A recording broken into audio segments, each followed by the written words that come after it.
away the Eurozone tail risk, you take away this fiscal cliff risk, and you throw in QE for good measure, it's all looking pretty good for equities, but is it too good to be true? Well, I think that's a fair summary of where we're at. It seems to me as if European equities is a very good place to be next year. I think we're starting from a pretty compelling space in terms of valuations. Quantitative easing is providing plenty of supply. So yeah, I think Europe is a very attractive place to be relative to history and relative to other equity markets around the world. But there must be some risks somewhere. Well, there are risks, and I think that clearly, we saw the other day with the resignation of Monti from the Italian technocrat government perspective, that will create elements of uncertainty. But there is the longer term perspective, i.e. Eurozone resolution, is very much out there, and policies will be adjusted as we go through that muddle through process.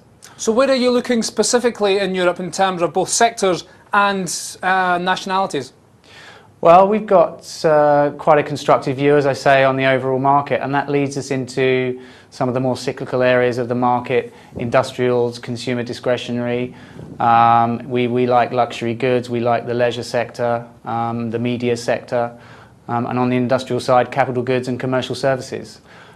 I think we're finding more and more opportunities within the peripheral of Europe, actually, as those economies are going through their austerity. Clearly, those markets more locally have been very impacted by risk aversion, and that's opened up quite a few opportunities, particularly in the value space within those markets. I imagine you're referring to Italy and Spain over, say, Greece.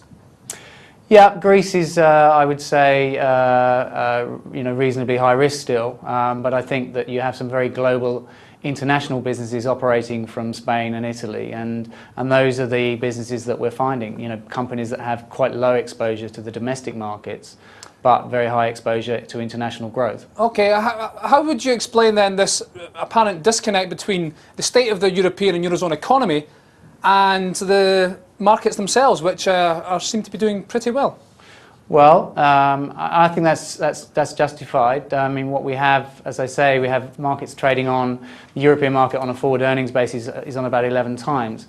And if you look at the earnings number within that multiple, we are trading at sort of about 40% below 2007 peak from an earnings perspective, whereas perhaps, for example, in the US, we're somewhere near a 10% premium to that level of earnings. So from a valuation perspective, we're not trading at very high multiples, and that earnings figure that I've quoted is actually trading at relatively depressed levels. So as soon as we do get some pickup in the underlying economies in Europe, I think there could be earnings growth as well as the prospect of a re-rating of the overall market.